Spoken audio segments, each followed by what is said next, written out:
शिवाजी महाराज की जय। आपण सर्वांनी शिवतीर्थ रायगडाचा अतिमहत्वाचा बालेकिल्ला पाहताच किल्ल्याच्या समोरच्या दिशेला आलात। पहिल्यांदा या डोंगराला जे काही दोन भुयारी मार्ग पाहायला भेटतात त्याला आउटलेट ड्रेनेज सिस्टीम म्हटलं जातं। दरबारातलं जे काही सांडपाणी होतं ते वरील एका टाकीमध्ये स्टोअर करायचं।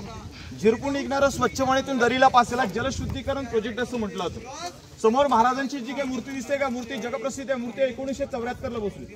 महाराष्ट्राचे पहिले मुख्यमंत्री यशवंतराव चव्हाण यांच्याच ती मूर्ती बसली। शिल्पकार गणेश पाटकर सहस्त्रबुद्धे शिल्पकाराने पंचधातूची मूर्ती मुंबईमध्ये गिरगाव या ठिकाणी घडवली। याच्यावरती छत्र नव्हतं साहेब। 2 जून 2012 मध्ये याच्यावरती छत्र बसलं। साताऱ्याची गादी उदयन महाराज। सांगलीमध्ये शिवप्रतिष्ठान मंडळाचे अध्यक्ष संभाजी भिडे गुरुजी 2 व्यक्तींच्या अध्यक्षते याचे छत्र बसलं। आज या गडावरती तुम्ही 2 प्रतिमा महाराजांच्या पाहिल्या का? ही प्रतिमा 1974 आतमध्ये बसवायला आली होती। इथे बसवण्याचं कारण का? कलाकाराकडून घडवताना एक छोटीशी चूक झाली। राजा सिंहासनामध्ये बसत असताना आपल्या पायातले मोजडे काढायचे।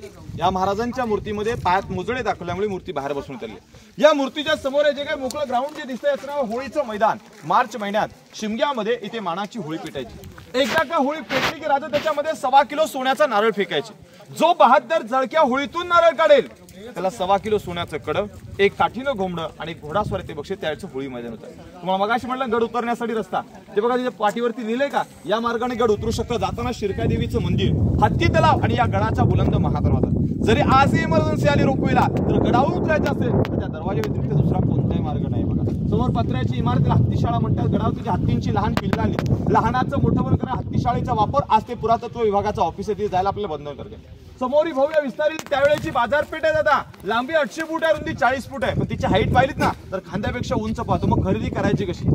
जर त्या काळातल्या स्त्रियांना खरेदी करायचं असेल तर त्या प्रत्येक स्त्रीनं पालखीत बसून खरेदी करावी आणि पुरुषांना खरेदी करायचं असेल तर त्यांनी घोड्यावरती बसून करायची। इकडे 21, इकडे 22, 43 दुकानं, आगे दुकान, पीछे मकान आणि बीच में शूर म्हणजे त्याच ठिकाणावरती त्यांनी राहायचं, तिथे स्टोरेज करायचं आणि तिथेच दुकान लावायचं। म्हणजे विचार करण्यासारखी गोष्ट। तो काळ काय सांगून गेला आपल्याला। कारण आज सुद्धा कुठल्या व्यापाऱ्याकडे गेला तर ती सिस्टीम पाहिजे। पहिले पुढे दुकान, मागे स्टोरेज आणि त्याच्या मागे त्याचं राहतं घर असतं। याच बाजारपेठेचा वापर करून तुम्ही 1 किलोमीटर अंतरावरती उजव्या हाताला तुम्हाला जाऊन यायला पाऊण तास लागेल दादा। एका जागेवरती 4 पॉइंट आहेत। पहिला पॉइंट आहे जगदीश्वर महादेवाचं मंदिर। थोडं जसं आता ही वास्तू दिसते ना असं तुम्ही जवळ गेलात की ते मंदिर दिसेल। त्या मंदिराचा लांबून आकार पाहिला तो थोडं वेगळं दिसेल। तो एका मस्जिद आकार।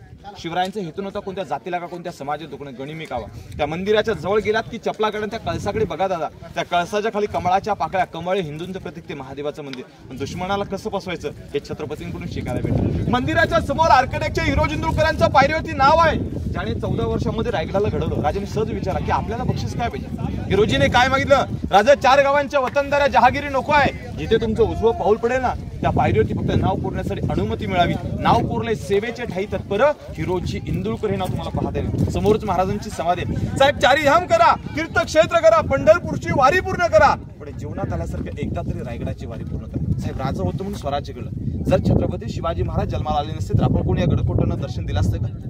सर्वात महत्वाचं रायगडाचं आणि जीवनाचं सार्थक करायचं असेल तर छत्रपती शिवरायांच्या समाधी नतमस्तक व्हा। साईडला वाघ्या कुत्रा हा वादग्रस्त आहे। होता नव्हता मध्ये त्याला काढलं होतं, पुन्हा बसवलं गेलं। आज त्याच्यासाठी